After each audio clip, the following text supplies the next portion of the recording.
You know, Mika, as you know, to your consternation, I mean, it bugs you, and it has for some time, that I'm constantly trying to figure out what the other side thinks, whether I'm a Republican and, you know, they're liberal Democrats, whatever. And it's the same thing with Trump supporters, just trying to figure it out. What am I missing? What are my blind spots?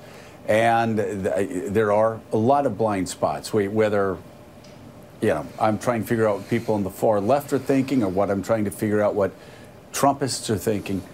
But there is no reasoning through some of the hellacious things that were said at CPAC this last week. There is no explaining away some of the inhumane statements that were made at CPAC, some of the inane statements, some of the stupid, just no other word but stupid. But there were a lot of low points there for a conference that I used to go to every year. The worst, of course, was the celebration of John McCain's death.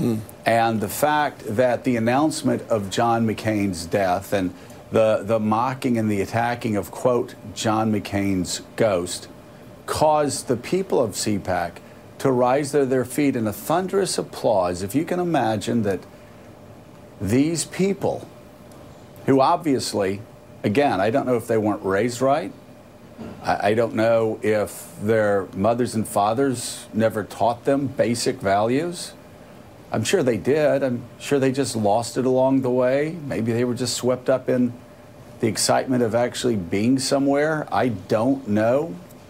But when you applaud the death of an American war hero, a man who was imprisoned and beaten so badly that he couldn't even raise his arms over his head for the rest of his life, a man who was allowed to go free early but refused to, said he wasn't going to walk out until his band of brothers walked out with him, who wasn't going to get ahead of anybody else that had been in the Hanoi Hilton. When you applaud the death of that man at CPAC, when actually very little separates you and that man that you were mocking, who recently died, that cancer survivor, who, by the way, whose wife and whose children suffered with him and watched him suffering and battling cancer and slowly dying, to see now that his death was something that Matt Schlapp and CPAC would applaud, something that Matt Schlapp, CPAC, would think was a great thing to be excited about, something that not only Matt Schlapp but also Republicans that spoke at that event, who were John McCain's co-workers in the Senate for years. The fact that Donald Trump has caused this in the Republican Party, that he's caused this in American politics, actually, I think, is probably going to be his worst legacy of many terrible, terrible legacies.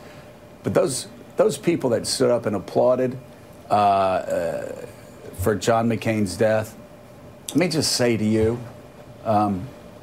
you may not be bad people, but you sure as hell gave a good impression of what a bad person looks like. And I mean this, and I do mean this with all the love in my heart, understanding that we all make mistakes and all have sinned and fallen short of the glory of God. I really do hope that this Monday morning, when you wake up, you think about that moment and you feel a little ashamed.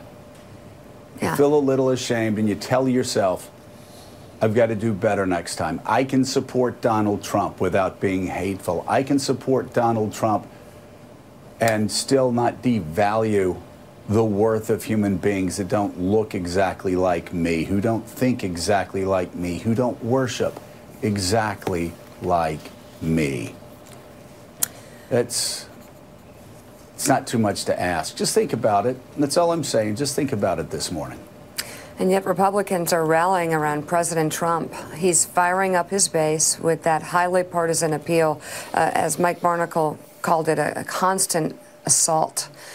This assault clocked in at over 2 hours. Donald Trump gave the longest speech of his presidency at CPAC on Saturday. there was no vision for America. He just ran through a list of grievances, ranging from coverage of his crowd sizes to Mickey, he went back to his. He went back to his crowd It was kind of size. cute. He was going.